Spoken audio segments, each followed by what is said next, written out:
ইরশাদ করছেন, ইযা যুলজিলাতিল আরদু জিলজালাহা ওয়া আখরাজাতিল আরদু আসকালাহা ওয়া ক্বালাল ইনসানু মা লাহা বিআন্না রাব্বাকা আওহা লাহা ইয়াওমাইযিন তুহাদ্দিসু আখবারাহা ইয়াওমাইযিন তুহাদ্দিসু আখবারাহা বিআন্না রাব্বাকা আওহা লাহা।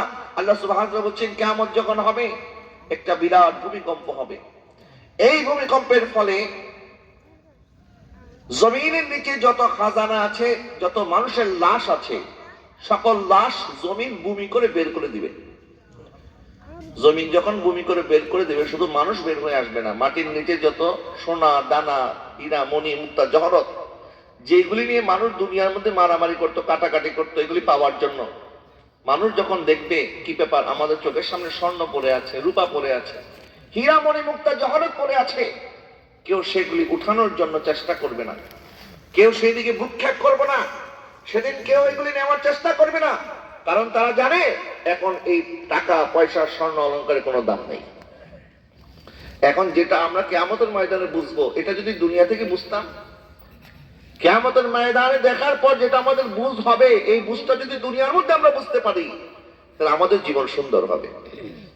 আয়োজিত গুজিয়া খাই বড়নগর খানহাটি গাউসিয়া মিলানিয়া সুন্নি যুব সংঘের উদ্যোগে ভুইয়া বাড়ি ও সমস্ত কবরবাসীর মাগফিরাত কামনায় ষষ্ঠ বার্ষিকী সুন্নি মহাসম্মেলনের সম্মানিত সভাপতি, গুলশান জামে মসজিদের সাবেক খতিব, অত্র এলাকার কৃতি সন্তান,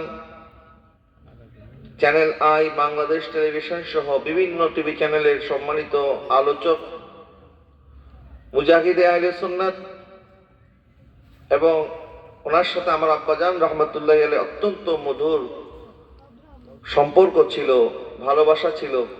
আমি জানতাম না এটা হুজুরের নিজ এলাকা। যাই হোক, আমিও অত্যন্ত আনন্দিত। আজকের মাহফিলের সদর মজলিস, যিনি আমার অত্যন্ত প্রিয় শ্রদ্ধাভাজন পিতৃ সমতুল্য হুজুর আল্লামা অধ্যাপক হাফেজ মোহাম্মদ হাফিজুর রহমান সাহিব মাদ্দাজিল্লাহুল আলী, সম্মানিত সহসভাপতিবৃন্দ, সম্মানিত বিশেষ অতিথি হযরত মাওলানা জনাব মোহাম্মদ কুতুবুল আজিজ সুন্নি আল কাদরি সাহিব গাউসিয়া মিরানিয়া আজিজিয়া দরবার শরীফ, এবং আমার পূর্বে যিনি আলোচনা করেছেন খানগায়ে ইরফানিয়া কচুয়া দরবার শরীফের হযরত মাওলানা জনাব মোহাম্মদ মুবারক হোসেন সুরে বেলালী সাহেব সহ আমন্ত্রিত ওলামায়ে কেরাম, মাহফিল ইন্তেজামিয়া কমিটি, দূর দূরান্ত থেকে আগত নবী প্রেমিক, কলি প্রেমিক, সুন্নি মুসলমান ভাইরা এবং পর্দানশীল মা বোনেরা, আসসালামু আলাইকুম ওয়া রাহমাতুল্লাহি ওয়া বারাকাতুহু। মহান রব্বুল আলামিনের আলিশান দরবারে লক্ষ কোটি শুকরিয়া আদায় করছি যে আল্লাহ পাক এই গভীর রজনীতে আমাদেরকে দয়া করে, মায়া করে, মেহেরবানি করে আজকের এই মাহফিল আসার সুযোগ করে দিয়েছেন। এই জন্য রব্বুল আলামিনের দরবারে মহব্বতের আওয়াজে আরো একবার বলেন আলহামদুলিল্লাহ। আলহামদুলিল্লাহ। প্রিয় উপস্থিতি, আপনারা জানেন, দেখছেন যে রাত 12টা অলরেডি অতিক্রম করেছে। আমাদের রাত্রি ঘুমাতে হবে, ফজরে আবার উঠতে হবে, নামাজ আছে, সব মিলিয়ে সময়টা খুবই কম। তারপরও আমি পবিত্র কোরআন থেকে আপনাদের মধ্যে একটি আয়াতে কারিমা তেলাওয়াত করেছি। এই আয়াতের উপরে এবং আজকে যাদেরকে স্মরণ করে আমরা এখানে উপস্থিত হয়েছি, অর্থাৎ কবরবাসী, কবরবাসীকে আমরা স্মরণ করার জন্য এখানে বসে আছি। এই কবরবাসীরাও একদিন আমাদের মতো মাটির উপরে ছিল, এখন ওনারা কোথায় চলে গেছে? মাটির নিচে। তো আমাদেরকে একদিন যেতে হবে না? হবে। এবং আমরা বাঁচবো কয়দিন এটার কোনো গ্যারান্টি নাই, কিন্তু মৃত্যুবরণ করতে হবে এটার গ্যারান্টি আছে। বাঁচার কোনো গ্যারান্টি, মৃত্যুর গ্যারান্টি আছে। কারণ যিনি আমার জীবন সৃষ্টি করেছেন তিনি আমার মৃত্যু সৃষ্টি করেছেন। আল্লাহ পাক ইরশাদ করেছেন, আল্লাহ পাক ইরশাদ করেছেন যে আমি তোমাদের জন্ম এবং তোমাদের মৃত্যু, আল্লাযী খলাকাল মাউতা ওয়াল হায়াতা লিয়াবলুয়াকুম আইয়ুকুম আহসানু আমালা। আল্লাহ পাক বলছেন আমি তোমাদেরকে মৃত থেকে জীবিত করেছি, আবার জীবন থেকে আল্লাহ পাক আমাদেরকে মৃত্যুবরণ করাবেন। আবার মৃত্যুবরণ করে কবরে যখন চলে যাব, কবরে যখন আমরা আরামে বরজকে থাকবো, কবরের পরবর্তীতে আরেকটা জিন্দেগি আছে, যেখানে কবর থেকে আল্লাহ আমাদেরকে আবার জীবিত করবেন। সুবহানাল্লাহ বলেন। তা আমাদের মুসলমানদের জীবন কিন্তু একটা না। হিন্দুরা তারা 7 জন্মে বিশ্বাসী। তারা মনে করেন তারা যদি ভালো কাজ করে মারা যায়, পরের জন্মে তারা দেবতা হবে, অথবা তারা ধনী হবে, অথবা অনেক কিছু হবে। এরকম করে তারা মনে করে যে খারাপ কেউ খারাপ করে মারা গেলে পরের জন্মে তারা কুকুর হয়ে যাবে, শুকুর হয়ে যাবে, এরকম তারা 7 জন্মে বিশ্বাস করে। কিন্তু আমরা বিশ্বাস করি দুনিয়ার জিন্দেগি একটাই। পরের দুনিয়ার জিন্দেগি কয়টা? দুনিয়াতে আমাদের আর ফিরে আসার কোনো সুযোগ নাই। একবার মৃত্যুবরণ করার পর দুনিয়াতে আর ফিরে আসার কোনো সুযোগ নাই। এবং দুনিয়া থেকে যখন কবরে যাব, কবর থেকে হাসরের ময়দান পর্যন্ত এই সময়টাকে বলা হয় আলমে বরজাখ। বলেন এই সময়টাকে কি বলা হয়? আলমে বরজাখ, বরজাখী জিন্দেগি।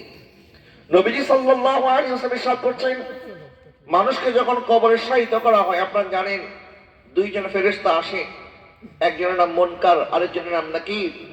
তাকে যখন প্রশ্ন করা হয়, মান রব্বুকা ওয়া মা দীনুকা ওয়া মাযা তাকুলু বিহাক্কি হাযার রাজুল, এই 3টি প্রশ্নের সঠিক উত্তর যদি সে দিতে পারে, তখন ফেরেশতারা তাকে জাহান্নাম দেখায়।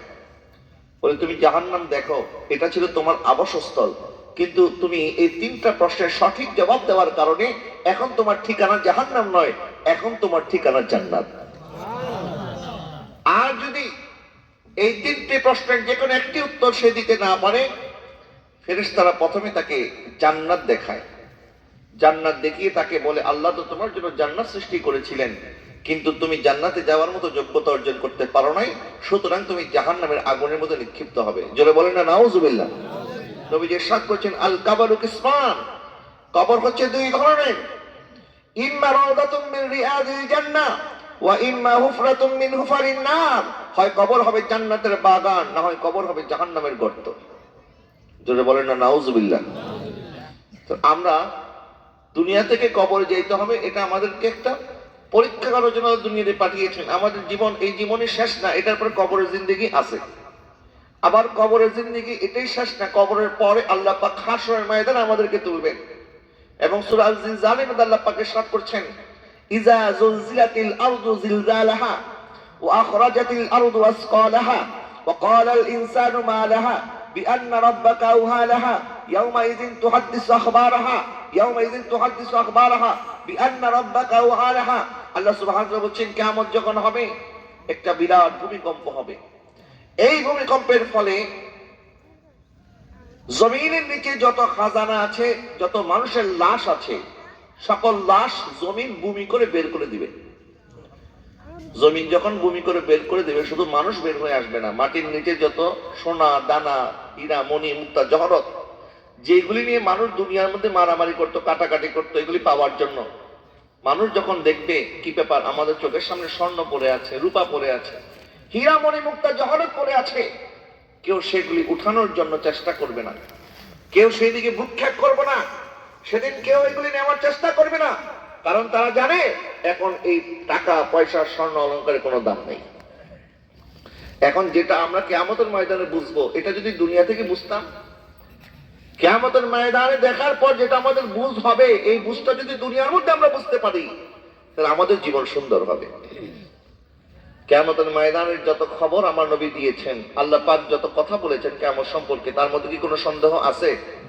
আরেকটা যেমন সন্দেহ আছে, এই যে আমি যে বললাম স্বর্ণ অলংকার সব বের হয়ে তবে মানুষ ধরবে না, আপনারা বলতে যেটা এমন কথা, মানুষের মনে কি তখন লোভ থাকবে না?